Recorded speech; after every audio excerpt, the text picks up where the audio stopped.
Okay, everybody. Sorry about the other video. I don't know why it came out blinded or foggy, but I got my point across because I had to talk quickly.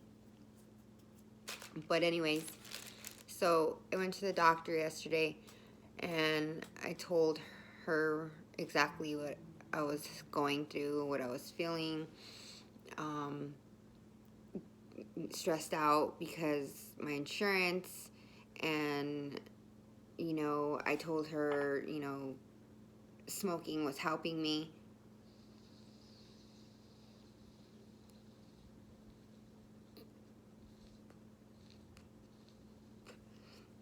and it has a tremendous amount. So anybody that's looking at me in a negative way because I just smoked some marijuana, I really don't give a fuck, because I'd rather smoke a natural herb than a bunch of these things that I really don't fucking need. Let's see. Look at this ridiculous shit.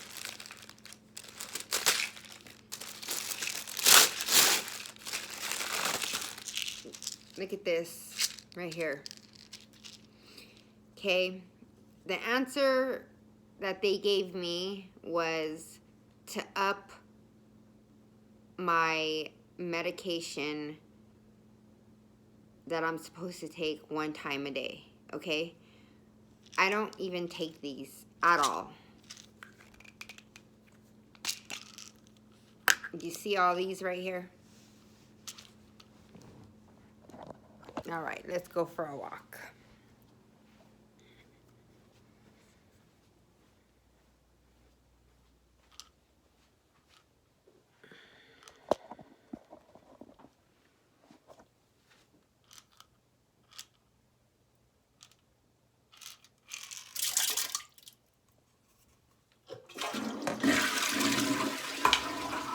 And I flushed them all down the toilet because I don't need extra medication anymore. I have stabilized myself to not need as much. So why would the doctor increase me to go higher? I don't need to go higher. For what? So I could just be addicted so that for the rest of my life I'll be stuck on taking all these medications? No. All these doctors are just getting rich off of these things. People are dying, overdosing. It's ridiculous. Look how easy I got these scripts just by explaining my symptoms. I mean, I don't even get urine tested. So how would they know if I was using other drugs? I think they should be drug testing everybody to make sure they're taking the correct medications, because when you mix medications with other medications, they can also be deadly. So I'm quite pissed because I pushed myself this far and then they want to just try to shove more pills down my throat. Well, I'm not an idiot. I'm not stupid, and I'm not going to go take something else just to add another chemical into my body. Smoking marijuana is just a natural herb. It's proven. It's a factor. Even CBD oil droplets, people are giving them to their children because they didn't want their children on phenobarbital. I don't know if anybody knows what phenobarbital is, but phenobarbital is an anti-seizure medication. And when my daughter was younger, she was having seizures. Well, we found out it was because she had rotavirus, because we had lead paint in our house that the owner had painted, and it was chipping, and my daughter was getting sick from it. So she began to have seizures, and they put her on phenobarbital. Okay, I had never experienced phenobarbital, but I knew that it wasn't good. So what I did was, after a while, I just weaned my daughter off the phenobarbital, and my daughter has not had any more seizures at all. Okay, now if she was having seizures, I would go buy my daughter CBD oil, because it's not harmful, and it's not dangerous, and it's not addicting, has no chemicals in it. It's specifically for people that, need it. Um, Phenobarbital was given to me when I tried to come off of Xanax the first time. Phenobarbital, if you don't know, makes you feel like a zombie. You cannot really walk around. You don't want to move. You're super slow. Okay, because I really need that in my system. I have a lot of things going on right now. I just got hired in the medical field. Amen.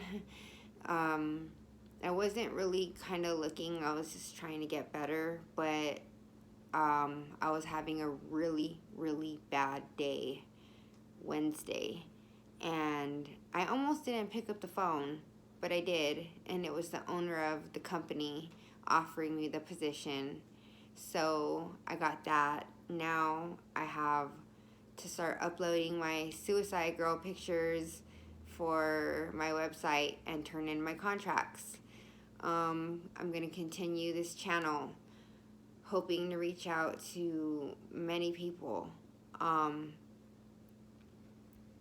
It's not just...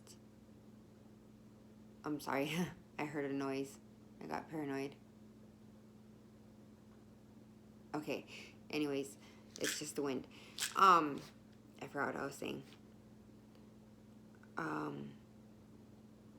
Okay, it's not just people that have PTSD. I mean, doctors write scripts for opiate pills all the time. And here in Vegas, doctors are getting busted left and right for falsifying documentation, taking bribes, money, you name it. If somebody's going to flaunt a bunch of money in front of your face like that, you think a doctor's going to turn it down? Nobody's going to turn it down, especially when it's a lot of cash.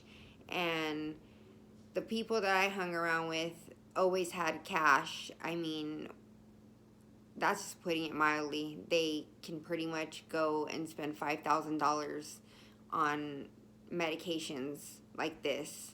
And for what? They're just stuck on it every single day.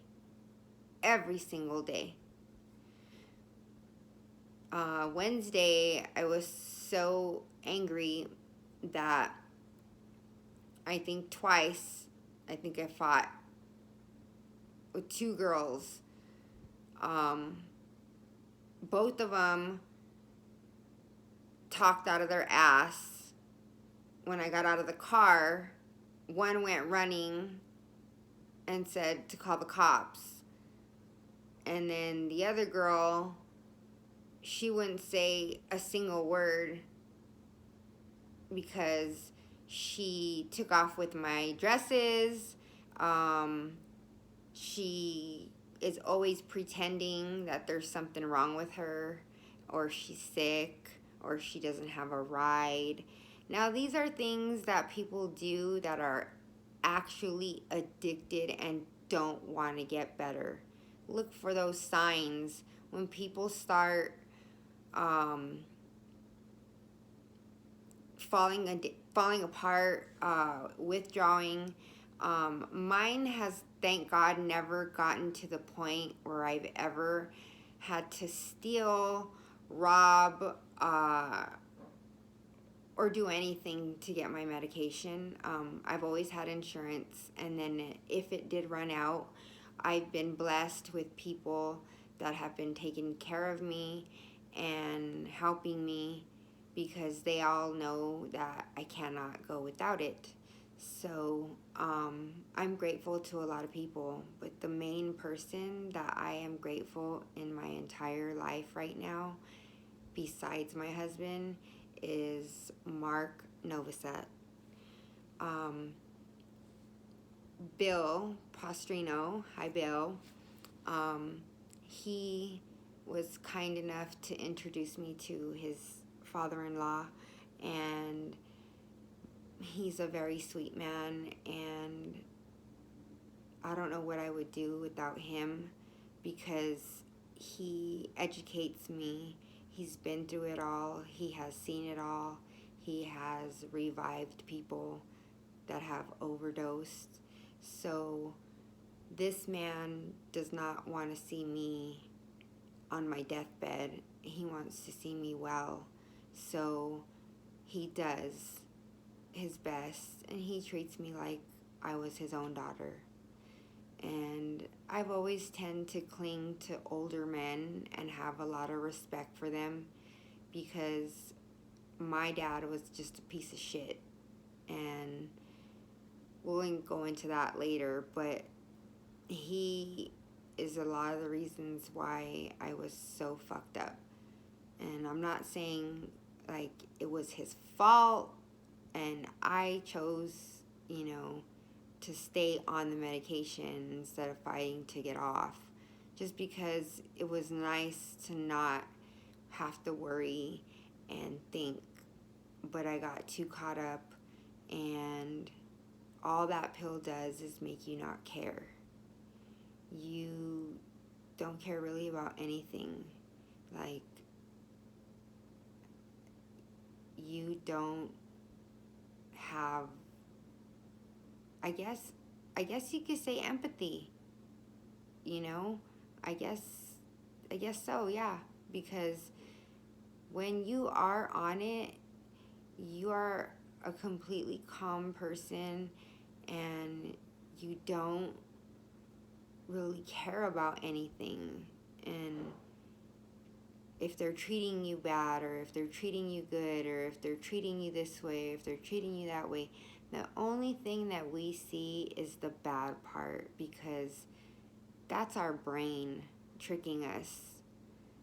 It's not the other person's fault, no matter who it is. It was just an accident. I really don't have sympathy for people that want to stay high and want to stay on drugs. I'll hear you out. I'll help you one time. But if you do me wrong, then I cut all ties with you. And I'm kind of not the one you really want to cut ties with, because I am capable of helping so many people, and I have. And this girl just walked all over my toes, walked all over many other people's toes, and I really thought this time this girl was trying to get better, but she wasn't. She was lying. She was telling different stories to different people, and that's how you figure out that they're a bad addict. They will start lying to everybody. Everyone, okay? Me, I'm the opposite. I tell on myself. I make the mistake, and then I own it. I own up to my mistake. And I'm not perfect, but I'll have a few slip-ups, and then I just get right back on track again. So, as I was saying, these pills that all these doctors write you, just be careful, because this one right here that they just gave me, it's a brand new one, okay? And it's called Boost Bar. Well, it's supposed to make my Xanax not so, I guess, so that I don't need it as long. This is not a benzo, though. So I really don't understand how it works. When I did the research on it, it said stuff about helping with withdrawals, nightmares, but the side effects were really small in the writing. And it says that it can cause addiction as well if you played with this the wrong way. It can cause a lot of things that they really don't tell you until it's too late. Read your labels when you get them from the pharmacy. Read them. Sometimes they'll be good, sometimes they'll be bad.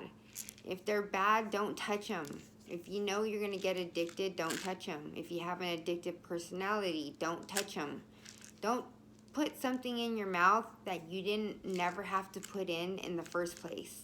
Because once you put it in your mouth and you figure out how easy it is to just erase your mind and your problems, you're erasing a lot of the other memories as well. The good ones, the positive ones, the happy ones.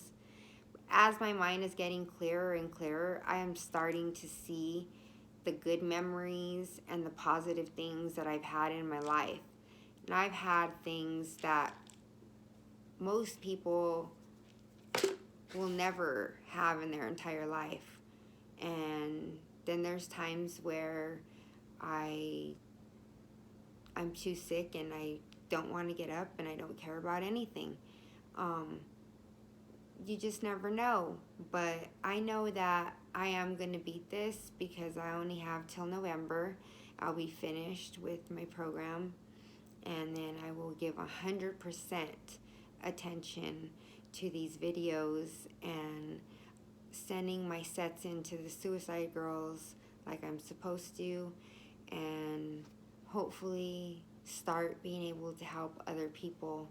A lot of people inbox me messages, and I appreciate it. Thank you guys for all the support and everything that you guys have been doing for me.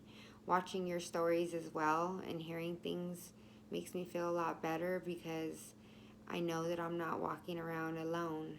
And that's all we people that have anxiety and PTSD or are fighting an addiction want. We just need to know that that's not us for the moment. It's the drug. It's not us. The ones that know the real me, they know I am not stupid and very well educated, a very smart woman, independent woman. I've always been an alpha female, but it can't always be that way, Being strong in the center of attention, it's not easy. It's not as fun as it looks, because there's all eyes on you. And if you fuck up, everybody knows you fuck up. So that's why a lot of the times I go out super early in the morning or super late at night. Because in the daytime, it's far too hot for me to go outside. My temperature is always going to be higher than any normal person's because of the chemicals in my body. So if you go outside and you're hot, just imagine I am 20 times more hotter than you are. My skin will be burning hot, almost on fire, and then I'll be freezing cold. Those are withdrawal symptoms. They're tolerable.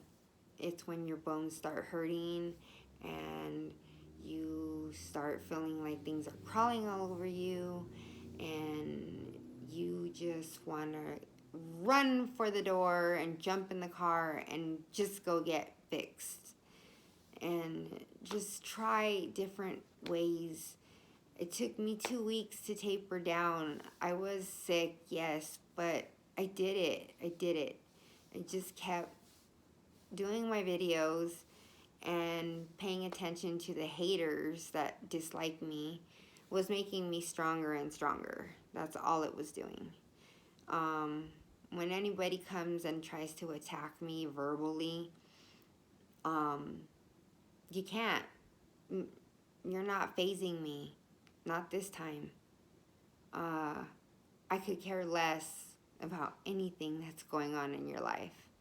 Because it's none of my business. But you want to be up in my business. I don't know why. Actually, I do know why.